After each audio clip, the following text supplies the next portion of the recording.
Halo semua, balik lagi nih. Pernah nggak sih kamu lihat peta terus mikir, ya ini kan cuma gambar biasa aja. Nah, hari ini kita bakal ubah cara pandang itu. Kita akan lihat peta sebagai sebuah teknologi yang jujur aja brilian. Sebuah alat yang punya bahasa dan aturannya sendiri. Oke, siap? Yuk kita bareng-bareng bedah kodenya. Kita mulai dari teka-teki yang kayaknya mustahil ya. Sesuatu yang udah bikin para pemikir pusing selama berabad-abad. Gimana caranya kamu ambil sesuatu yang bentuknya bola, kayak bumi kita ini, terus kamu gelar di permukaan datar tanpa ada yang sobek atau melar? Coba deh bayangin kamu kupas jeruk, terus kulitnya mau kamu ratain di atas meja. Susah banget kan? Nah, itulah masalah utama yang dihadapi setiap pembuat peta. Dan untuk tantangan sebesar ini, manusia ternyata punya solusi yang elegan banget, yaitu peta. Peta itu ya upaya jenius kita buat menjawab pertanyaan yang mustahil tadi. Sebuah alat yang terus disempurnain selama ribuan tahun cuma buat bantu kita memahami dunia kita. Jadi, peta itu sebenarnya apa sih? Kalau secara formal, definisinya adalah representasi konvensional. Artinya, kita semua udah sepakat sama aturan dan simbol yang dipakai di dalamnya. Dan yang paling penting, peta itu diperkecil. Inilah yang bikin kita bisa seolah-olah megang seluruh dunia atau setidaknya ribuan kilometer cuma di tangan kita. Keren kan?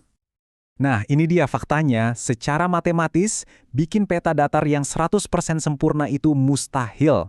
Makanya, para kartografer atau pembuat peta harus berkompromi. Caranya gimana? Dengan teknik yang namanya proyeksi. Gampangnya, proyeksi itu metode buat meregangkan permukaan bola dunia ke bidang datar. Dan namanya juga diregangkan, pasti ada distorsikan. Dan di sini letak masalahnya, dilema setiap pembuat peta. Mereka harus milih, mau prioritasin yang mana dari tiga hal ini. Apakah mereka mau luas wilayahnya benar, atau ekuivalen, ini biar ukuran benua-benua itu proporsional, atau mau jaraknya yang benar, equidistant, atau mungkin bentuknya yang harus pas, atau konform? Kamu nggak bisa dapat tiga-tiganya secara sempurna. Itu sebabnya, di peta Mercator yang sering kita lihat, Greenland kelihatannya segede Afrika, padahal aslinya, Afrika itu 14 kali lebih besar. Jadi ingat ya, setiap peta itu adalah sebuah kompromi. Terus, gimana cara kerjanya? Ada 3 metode utama, dan namanya gampang diingat sesuai bentuknya.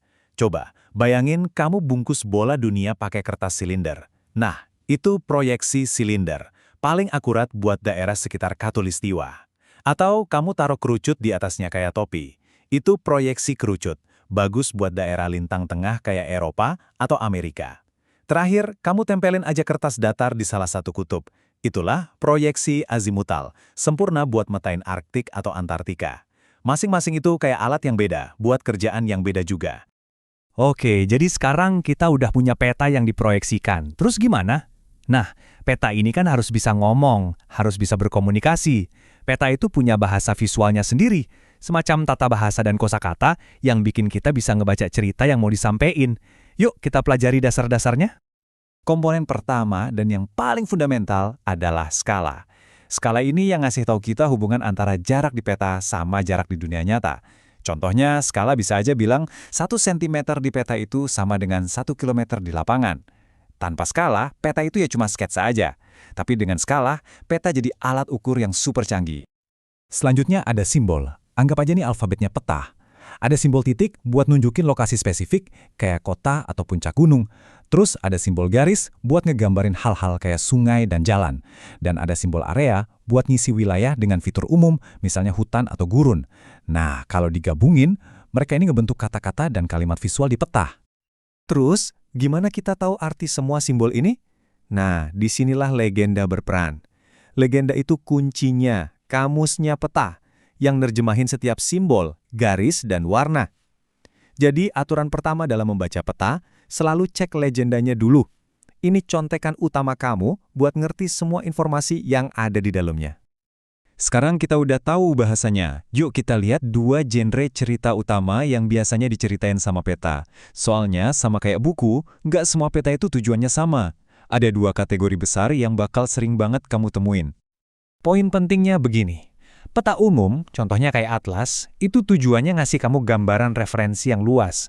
Di mana letak kota, di mana ada sungai, di mana ada jalan. Intinya, dia mau nunjukin apa yang ada di sana. Sebaliknya, peta tematik itu punya misi khusus. Dia mau cerita satu kisah spesifik. Misalnya, nunjukin pola kepadatan penduduk atau daerah mana yang curah hujannya paling tinggi, tujuannya adalah untuk menunjukkan sebuah pola. Nah, itu dia. Dengan ngerti soal proyeksi, skala, simbol, dan tujuan peta, kamu sekarang nggak lagi cuma ngelihat gambar. Kamu udah punya bekal buat membaca dunia dengan cara yang benar-benar baru, buat ngelihat cerita-cerita tersembunyi yang sebenarnya ada di sekitar kita. Kutipan ini benar-benar pas loh. Jika kamu tidak melangkah maju, kamu akan tetap berada di tempat yang sama. Dalam konteks peta, melangkah maju itu artinya bertanya, kenapa ya perbatasan bentuknya begini? Pola apa ya yang ditunjukin sama data ini? Lain kali kamu lihat peta, jangan cuma diliatin. Coba deh ajukan pertanyaan. Ambil langkah buat benar-benar memahaminya. Jadi, aku bakal tinggalin kalian dengan pertanyaan ini. Peta itu ada di mana-mana, di berita, di aplikasi HP kamu, di buku-buku sejarah. Sekarang kamu udah pegang kuncinya buat ngebuka bahasa mereka. Kira-kira cerita apa aja nih yang nunggu buat kamu temukan? Makasih banyak ya udah nyimak pembahasan kali ini.